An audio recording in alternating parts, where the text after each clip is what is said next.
What's up, everybody? Today on Sleep Atomic, we're reviewing She Hulk, Episode 1 A Normal Amount of Rage.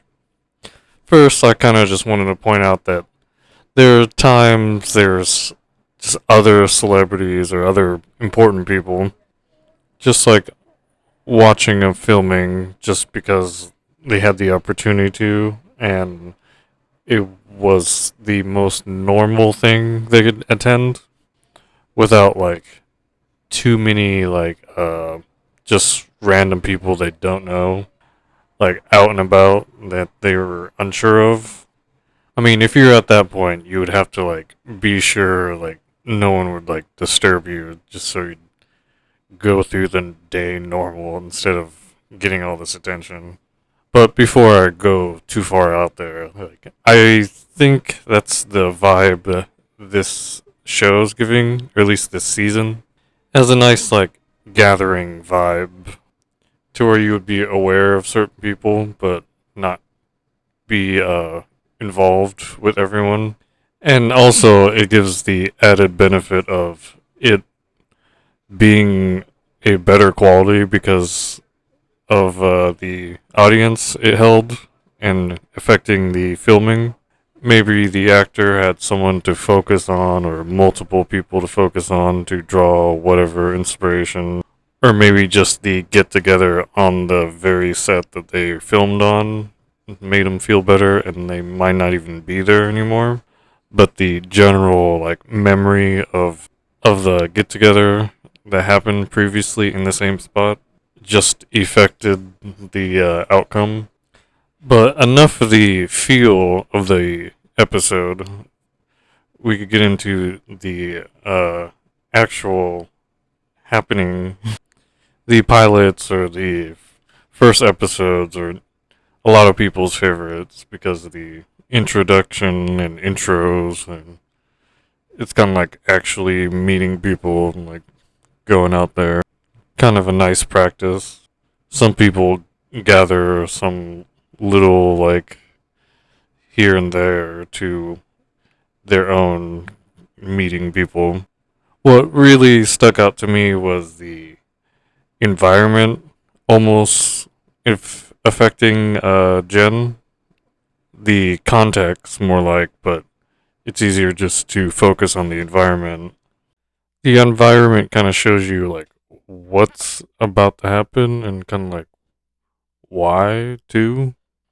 Any given chaos is only like skin deep, we'll say.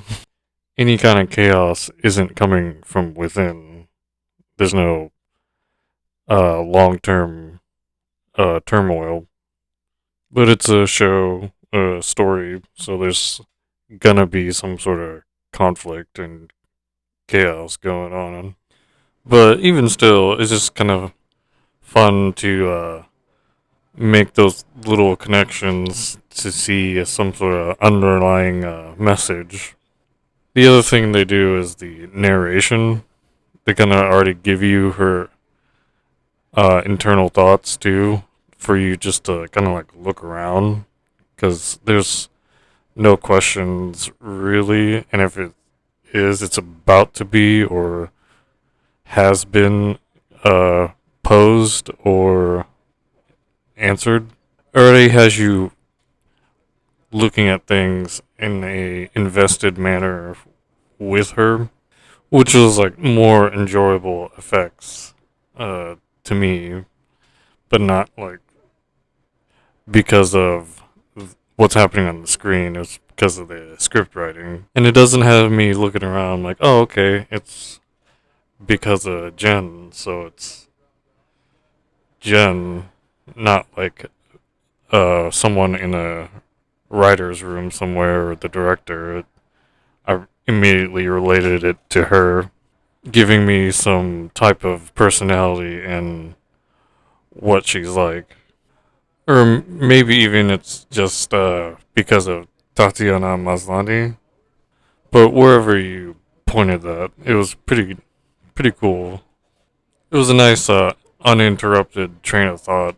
It was like I was there, just kind of like looking around. But the beginning episode, She's showing off her job, and then she meets up with Bruce. She gets some of his blood, and then the main part of the episode is Bruce thinking she needs to handle her Lady Hulk thing. She has a back and forth with him until ultimately she ends up back home where she's not isolated from everyone else and at work and not being a superhero too much. And it ends with her subduing Titania while she was trying to argue a case.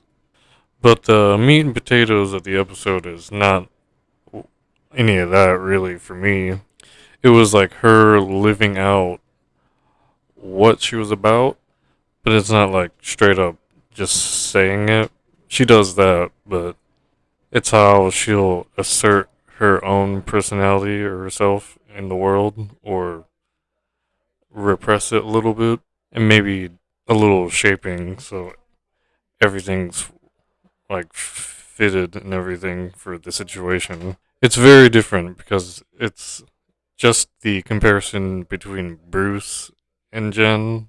The way Bruce presents himself, you'll want to follow him around because you're like curious about what his actions are gonna be like and like what he's gonna do next. And Jen kind of has you like looking at other things, and she's presenting her environment that she chose and her decisions. But if you're only focused on her, there's not the traditional things that happen with the other superheroes. It just showed me like how far reaching like everything she's focused on is. So far of a reach that like loops back around to like just a little relegated space, but it's almost not because she's more concerned about what she'll be with the greater whole of everybody in the world or the city or her workplace. And for so long, the Hulk kind of almost seemed like he was like out there trying to capture his own thoughts about things and for things. They're almost opposite of enough of the same thing with still being the same thing, which is like a Hulk. And they're two very real people that are very common, but I don't know how findable they are. And the only difference from people noticing them or not is like where they're at and what they're doing, or what they're not doing sometimes. That has like other people basing things on them, like what they're eating to their opinions about things. Just the biggest glint of something that everyone wants, but they can only just do what they do or think what they think or try to. There's a lot to unpack, but it's only the first episode, and I'm sure it will be across the whole season. It's just a nice thought to let linger while you're like just kind of like enjoying the scenery and like watching what's going on.